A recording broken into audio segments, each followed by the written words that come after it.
At certain times of the year, like with Anzac Day approaching, there will be plenty of farmers burning the midnight oil, like during seeding. The same goes for spraying, shearing, lambing, harvest or picking at other times of the year. Being dead tired is often considered part of the job. Unfortunately, too many farmers end up just dead. Fatigue is a very real and very serious risk for any farmer. Just like your machinery, when you look after it, it serves you well. It's the same with your body and your rest. Push it too hard for too long and stuff breaks, physically and mentally. It's no good having the most careful maintenance on your tractor when you drive it into a tree. But it's part of the job, you say. I've always done it that way. And I've been okay, you say. Just because you haven't had something go wrong before doesn't mean you are okay. It means you're working on good luck. So you're thinking, what's the answer, Smarty Pants? Well, there are a few things to think about, but only you can come up with the answer to how you reduce your fatigue risk in your situation.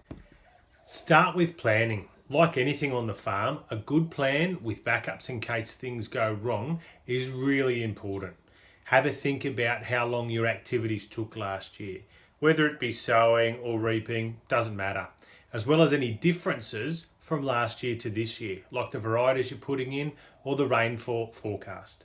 Where you can, plan to rotate your tasks with others, especially when you get into the fatigue danger zone. What's the danger zone?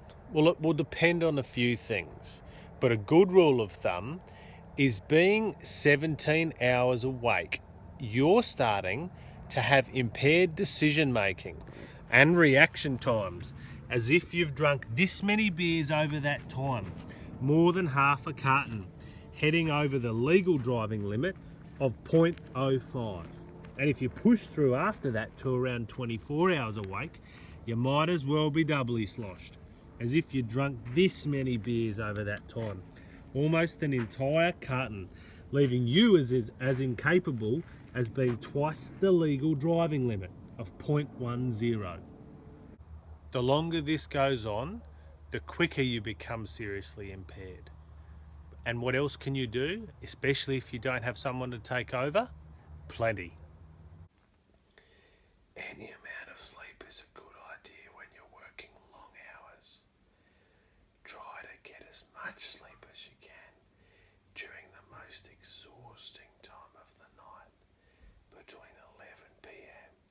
and 6 a.m. During the day, a nap is a really good idea. Aim for early afternoon and make sure it's only for 15 or 20 minutes. You'll feel much better than if you sleep for longer.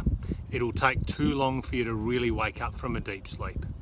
And if you find yourself nodding off, hallucinating or blanking out, you're in the danger zone and need to rest. If you push on, you're playing Russian roulette. Stay cool with air conditioning. A cool, comfortable temperature can reduce fatigue more than a warm tractor cab, ute or shearing shed. Make sure you stay hydrated with water. Dehydration makes fatigue a lot worse. And avoid grog and soft drink. When you do get a chance to sleep, sort a few things out beforehand. If you have a million things on your mind, write a list to clear your head before you go to bed.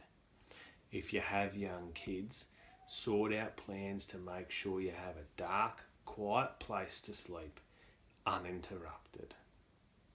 So, plan your work. Rest when you can, including short, sneaky naps. Stay cool and keep hydrated. Clear your head before you go to bed and keep it dark and nice and quiet.